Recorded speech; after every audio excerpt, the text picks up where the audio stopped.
Chào mừng các bạn đã đến với kênh của bà Nana Cộng Hòa Séc. Hôm nay mình sẽ làm bánh trôi bánh xay. Các bạn thấy bánh trôi màu này có đẹp không? Mình làm từ hoa đậu biếc đấy.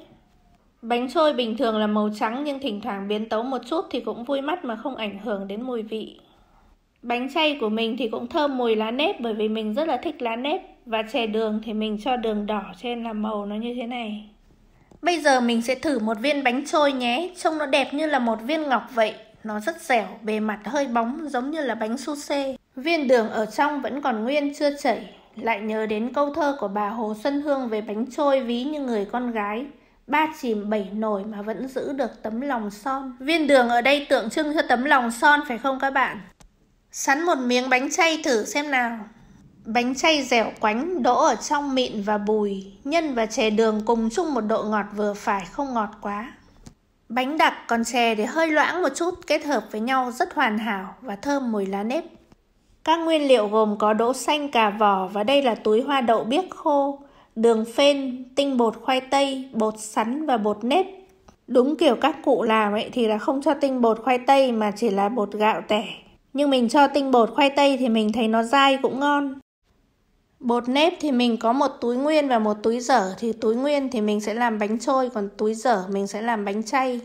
Như vậy ở đây có 676g thì mình sẽ làm 400g bánh trôi và 276g bánh chay. Đỗ xanh để làm nhân bánh chay thì mình cân ở đây được 300g. Như vậy lượng bột làm bánh chay và lượng nhân bánh chay xấp xỉ nhau, mình thấy ăn cũng rất vừa. Còn đây là tinh bột khoai tây để làm bánh trôi. 100g tinh bột khoai tây sẽ trộn với 400g bột nếp. Đầu tiên thì mình sẽ ngâm đỗ xanh. Đỗ xanh thì mình sẽ nấu chứ mình không đồ, cho nên là chỉ ngâm nửa tiếng đến 1 tiếng là được. Và để lấy nước màu xanh để nhào bột bánh trôi thì mình sẽ ngâm vào đây 5g hoa đậu biếc khô. Bây giờ có nhiều thứ mới lạ các bạn nhỉ, chứ thời các cụ xưa thì hình như là chưa có hoa đậu biếc. Nếu mà có thì thế nào mà chẳng có bánh trôi hoa đậu biếc. Mình cho nước sôi vào và chỉ cần ngâm 5 phút là nó ra màu các bạn ạ. Sau đó mình sẽ trộn 400g bột nếp với 100g tinh bột khoai tây. Nếu thay tinh bột khoai tây bằng bột gạo tẻ thì liều lượng cũng thế. Bây giờ mình sẽ chắt ra lấy cái nước màu này, mình sẽ trộn với bột gạo.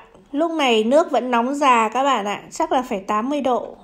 Mình sẽ đổ từ từ nước vào bột, vừa đổ mình vừa nhào và ước lượng các bạn ạ, không đổ hết một lúc. Bởi vì gạo nếp thì có rất là nhiều loại, mỗi loại hút nước khác nhau, với lại bột cũ hay bột mới thì nó cũng hút khác nhau. Cho nên mình cứ đổ nước từ từ và nhào bột cho đến khi nào nó dẻo và không dính tay là được. Như thế này là được rồi các bạn, thì mình sẽ để cho nó nghỉ một lúc để cho nó nở hết cỡ. Mình sẽ lấy ni lông mình bọc vào để cho nó khỏi khô. Bây giờ thì mình sẽ nhào bột để làm bánh chay. Bánh chay thì mình sẽ làm hoàn toàn bằng bột nếp. Mình cũng sử dụng nước nóng khoảng độ 7-80 độ và cho từ từ vào giống như là nhào bột làm bánh trôi. Món bánh trôi bánh chay này không biết nước nào nghĩ ra nhưng mà ăn vào ngày mùng 3 tháng 3 là theo ngày Tết Hàn thực của người Trung Quốc. Nhưng ở Việt Nam thì nó lại mang ý nghĩa riêng, không giống như của Trung Quốc. Hình tượng bánh trôi bánh chay liên tưởng đến truyền thuyết cái bọc trăm trứng của mẹ Âu Cơ, mỗi cái trứng nở ra một người con, lên rừng xuống biển mở mang bờ cõi. Cho nên là vào ngày này chúng ta làm bánh trôi bánh chay để thắp hương bàn thờ tổ tiên, tỏ lòng tưởng nhớ công lao của các cụ, gọi là uống nước nhớ nguồn. Bây giờ thì mình sẽ rang vừng để chấm vào bánh trôi, chỉ cần một ít thôi nhưng mà tiện thì mình sẽ rang hết để có gì thì làm muối vừng. Mình rang nhỏ lửa cho khỏi cháy và cái vừng này nó rất nhanh vàng. Nấu đỗ để làm nhân bánh chay thì mình cũng nấu đỗ như là bình thường. Các bạn cũng có thể hấp hoặc là cho vào nồi cơm nấu như là nấu cơm và cho vào một chút muối cho nó đậm đà. Bây giờ bột bánh trôi đã nghỉ được một lúc rồi thì mình sẽ bỏ ra mình viên bánh trôi. Mình sẽ lấy ít bột đủ bao kín cục đường là được. Ấn dẹt bột ra, cho cục đường vào giữa và bao lại. Sau đó mình lăn lăn cho nó tròn như thế này. Rất đơn giản phải không các bạn? Mình sẽ nặn một chục viên, khi nước sôi mình sẽ cho vào một thể.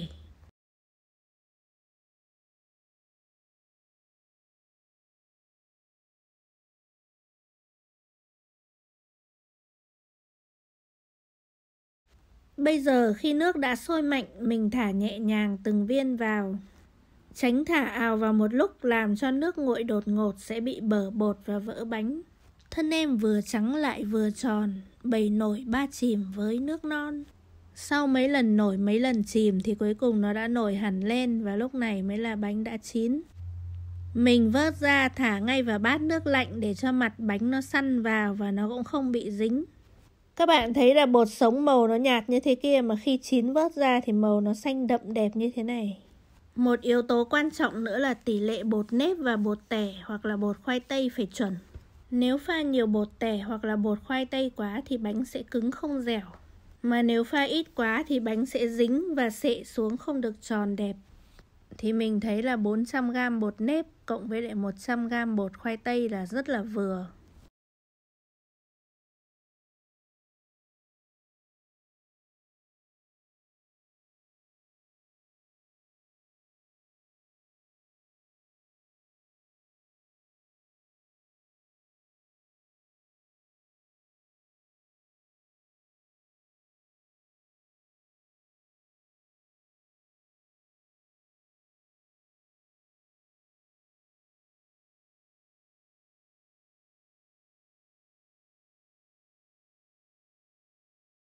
Bánh xong rồi thì mình sẽ lấy tay chấm vào một ít vừng xong rồi mình chấm lên bánh.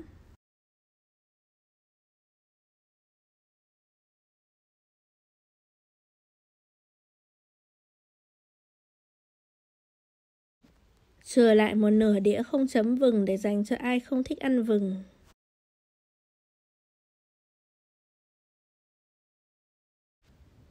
Ở trong viên đường cứng vẫn nguyên si không chảy các bạn ạ.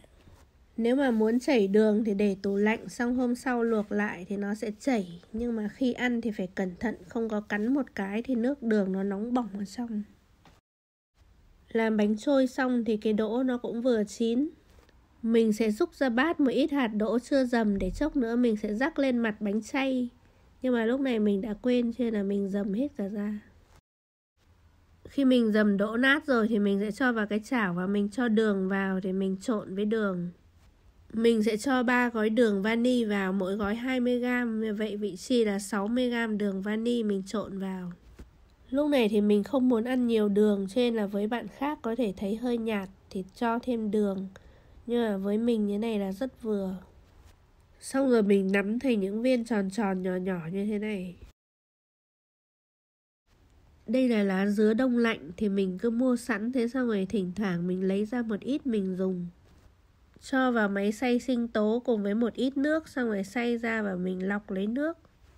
Lá này là lá dứa nhưng mà nó cũng có tên là lá nếp bởi vì nó rất là giống mùi gạo nếp thơm. Cho nên là với những cái bánh bằng bột nếp như này thì mình dùng cái mùi lá nếp này rất là hợp. Mình dùng nước này để luộc bánh chay và sau đó cũng tận dụng để nấu chè luôn.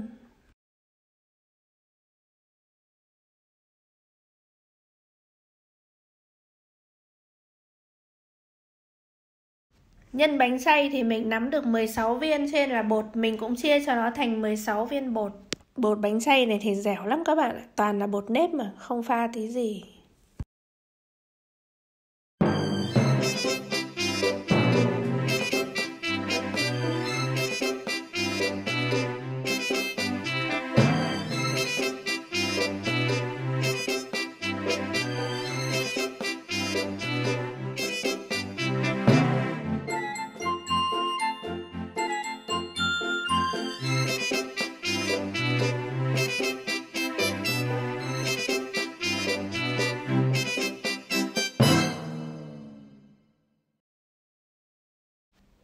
Bây giờ lại nặn giống như bánh trôi các bạn ạ. Chúng ta làm bột dẹt ra xong rồi cho nhân vào rồi bao kín nhân. Nhân to thế này thì bao hơi khó nhưng mà bánh có nhiều nhân thì ăn sẽ bùi hơn.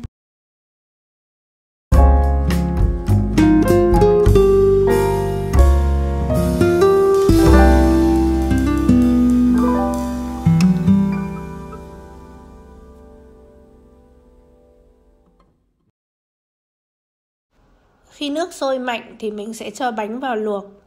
Mình kiểm tra lại bánh xem để một lúc nó có hở ra không. Nếu mà hở thì mình lại nắn lại cho nó kín vào. Xong rồi cũng luộc đến khi nào nó nổi lên thì vớt ra cho vào nước lạnh.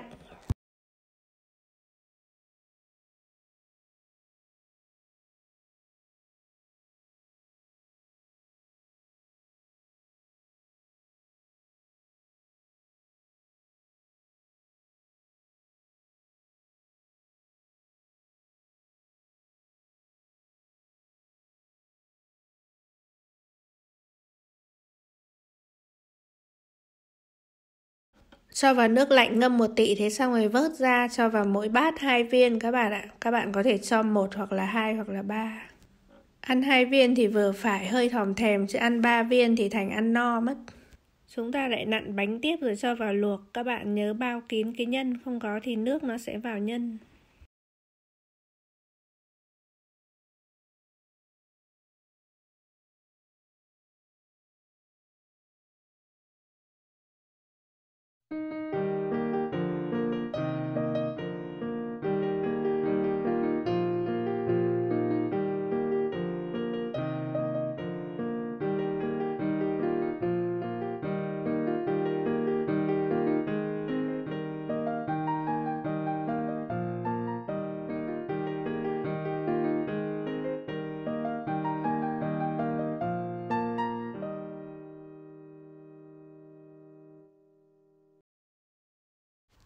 Khi bánh vớt ra hãy còn nóng thì mình sẽ lấy cái thìa mình ấn cho nó lõm xuống như thế này. Nồi nước luộc lúc nãy thì mình không bỏ đi mà mình tận dụng mình nấu chè luôn, cho một ít đường vào. Cái đường bánh trôi lúc nãy hãy còn thừa thì mình cho vào nốt. Mỗi người ăn ngọt một kiểu khác nhau, cho nên là khi bạn cho đường vào thì vừa cho bạn vừa điều chỉnh theo ý thích. Mình không nấu ngọt mà mình nấu nhạt thôi. Nó nhạt tương đương như là nhân bánh chay. Lúc nãy làm nhân bánh chay 3 lạng đỗ mình chỉ cho 60g đường. Cho thêm vào chè 1 gói đường vani nữa. Mình đổ ra một bát nước đường để nguội xong rồi quấy với bột sắn. Mình xúc ra 5 thìa canh đầy bột sắn. Bột sắn dây bao giờ nấu chè cũng ngon nhất các bạn ạ.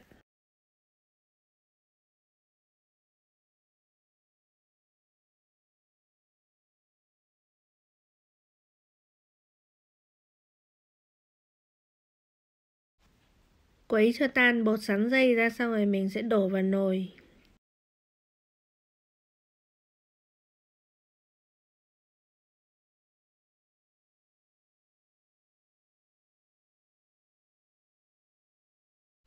Bây giờ thì mình sẽ đổ dần dần từ từ bột sắn vào.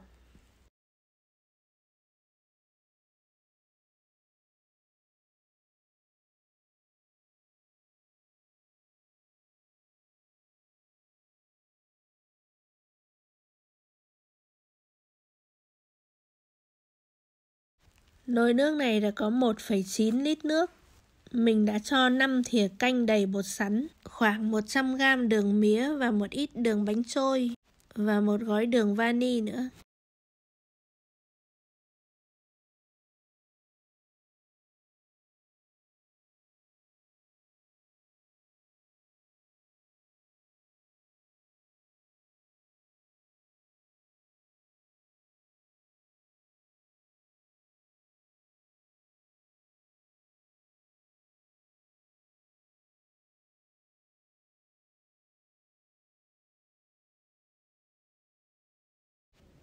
Và cuối cùng chan chè vào, ta đã có một bát bánh chay thơm tho rất là ngon.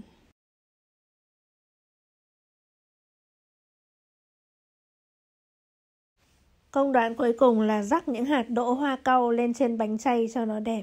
Nếu có dừa nạo thì các bạn có thể rắc một ít dừa nạo lên.